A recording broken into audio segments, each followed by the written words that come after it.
questions, I'll try to get to them. But Coach, if you go ahead and start off with an opening statement, and we'll go from there. Who am I supposed to look at, JD? The camera? Camera. Okay. All right. Opening statement. Yeah. It's been a long time. We're excited to play, and I know, like most college basketball coaches and players, we're thankful to have the opportunity. I think the second thing is we're anxious to play somebody else. I mean, it's just that time of year where you need the games to really evaluate yourself and get better. But our guys are excited. We've worked hard. We have a group, I think, that is excited to play again. I think we know we have a lot at stake, and our schedule is very difficult. And to be able to open at home on short notice with what happened when they canceled the regular start of the season, we're very excited to have an opponent coming in here to Assembly, and we're ready to go.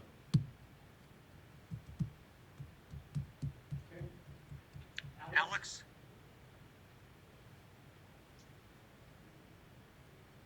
Hey, Archie, I know everybody, or your players at least, have seen kind of what's going on around the country in terms of cancellations and games and things like that. How do you keep them locked in with all the uncertainty, and what have you kind of told them as you enter the season, just in terms of being flexible and scheduling changes as they arise?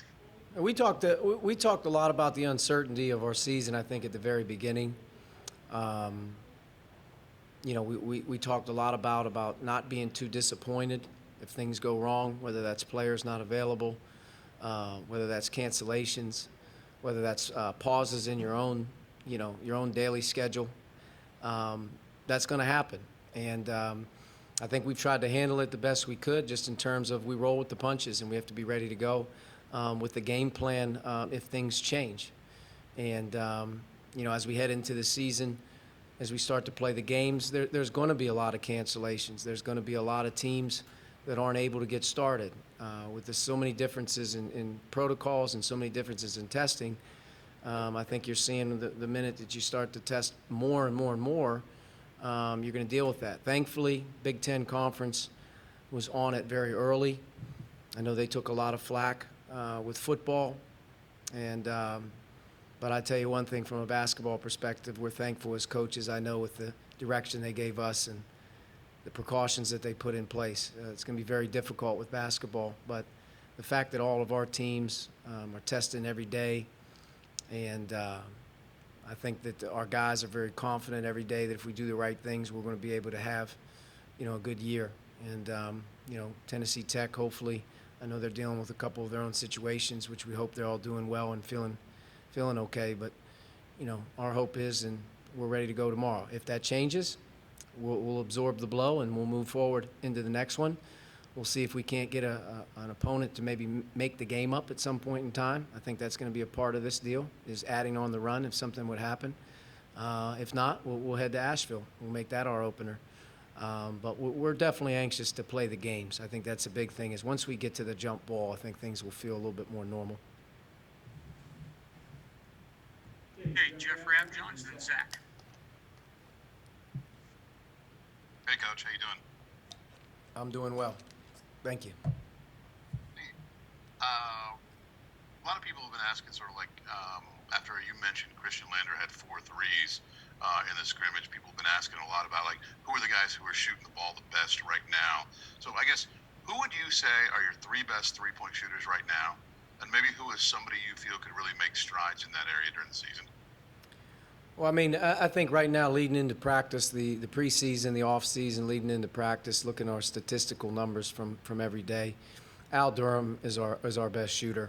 I think he's a guy that you can really count on in terms of being consistent with it at this point in his career. From a percentage standpoint, both Galloway, Leo, and Lander have all showed glimpses that they can make shots, but I think their percentage reflects, shot selection a little bit. So you're going to have to get into the game and figure that out. But I think, top 3 guys on the team, I would say that if you're trusting to make a shot, to me, starts with Al Durham. I think Rob Finney's a much improved shooter. And I also think from 3, Jerome Hunter's a much improved shooter from a year ago. Those 3 guys I know have made them in games, and I look at those three guys as being improved. But I think overall we do have some more guys that can stretch the floor.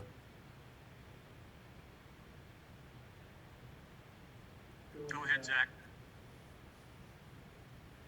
Sorry, having trouble getting it unmuted there.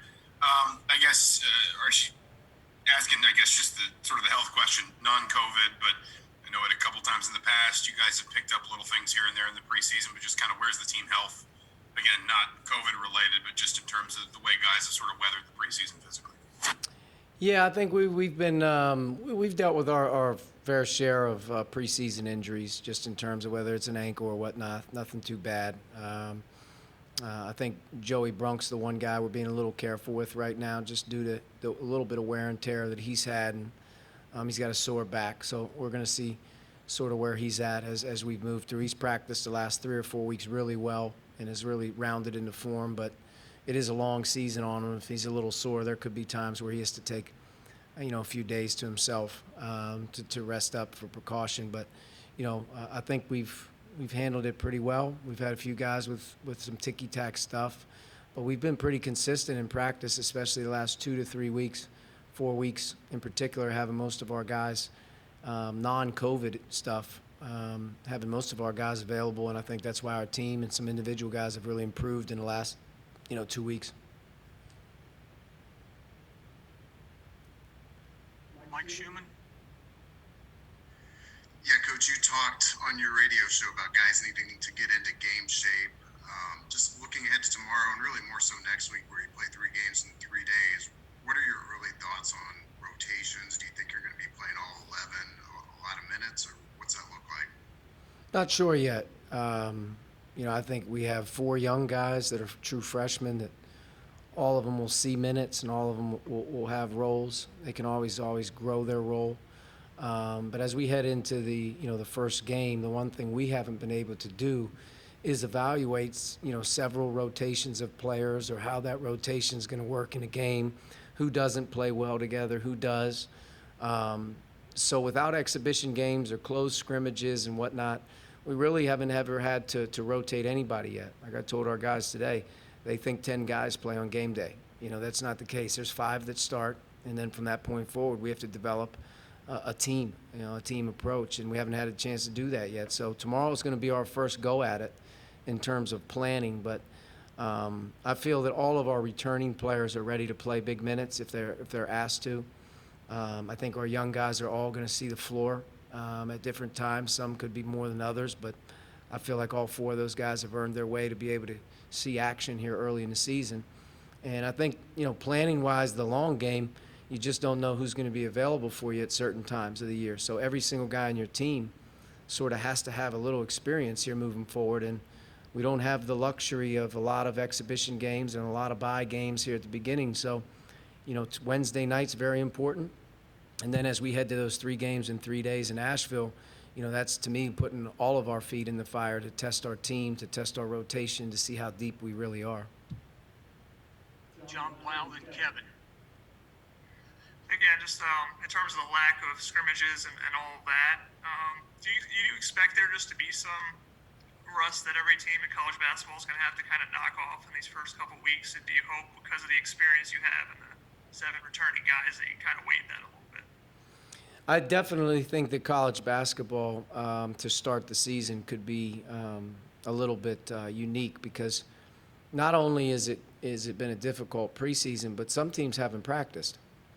Some teams have had a really hard time with COVID. There's been other teams that have had, very little access to their players other than maybe some preseason stuff. So I feel like as games get started here, you could see some teams that aren't, ready. And I know I'm concerned. I'm concerned with our group in terms of being physically conditioned, to play a game, 40 minutes in a game, and be able to play as hard as you have to play. Game shape is a different type of shape. There's conditioning, there's practice shape, and then there's games. And games get you, sort of into games. But without 2 exhibitions and a scrimmage and some things like that, that first couple, 4 minutes, 8 minutes, 12 minutes of a game could feel really different, I think, for some guys for the first time in a while. That's why it's important that we have a lot of guys ready to play. But I do hope that our returning guys are ready, to go. I think those guys have been chomping at the bit to get back on the floor, and I hope that those guys are ready to handle, more so than in teams that we've had in the past that, we have some expectations around here from those older guys that they're ready to play, and those other guys can fill in line and sort of get with it. But I wouldn't be surprised at all if, these first few weeks of the season, games don't look great, or some teams are working themselves into shape, or their rotations are taking a hit early in the year, not knowing a whole lot about, how they want to play. But I know we're going to have some trial and error. I mean, we're an untested team when it comes to different lineups and rotations that we can play. You can only do that so much in your own setting. Last question, Kevin. Yeah, Coach, you alluded to Al and Rob. How important is their experience going to be during this stretch, and what are you looking for them for a leadership and production standpoint? They're very solid, but we're looking really, down the line for those two guys, and Armand as well. I would add him in there as an experienced guard. But most importantly is taking care of the ball. There's nothing more important to this team this year than being able to take care of the ball. And from our guards' perspective, a lot of our games a year ago, especially on the road, or in our intense games, our guards have to dominate the game in terms of not turning it over in decisions. So with a senior guard and a junior guard that's played a lot of minutes, looking forward to those two guys have really taken control a little bit. And Armand, as a year older, understanding that as well. And we need to really rely on taking care of the ball early in the season. If the games are going to be sloppy, if there's going to be some teams that have an opportunity to beat you, one of the ways that you get beat early this year is that you don't take care of it. We're looking for that. But I think more importantly than anything is those guys having their voice in the huddles, their voice on the floor, defensively, making sure that we're organized with stuff. And, if you're out there with Christian or Trey or Anthony or Jordan, be mindful of those guys. And they've done a good job with that all fall. I think that Al's really playing, really well here the last week and a half. Rob's been pretty consistent. Knock on wood, this is probably the most consistent Rob's been since really his freshman year, just in terms of he's there every day with no nagging stuff that have kept him out. And Armand's, 12, 14, whatever he may be, maybe 15 pounds heavier. So Armand's a bigger, better Armand right now, and we need him to get going a little bit with some experience as well. But I'm happy with where those guys are at. But again, I think if you're looking at Indiana, how we're going to be successful, you're going to have to look at our guard play. And at the end of the day, to me, it's all about assist-to-turnover ratio from our backcourt. Those guys have to be high assist guys and very low turnovers, and I think we have a chance to be pretty good. Coach, thank you. I'll go ahead and get the players, and we'll be back in a few minutes.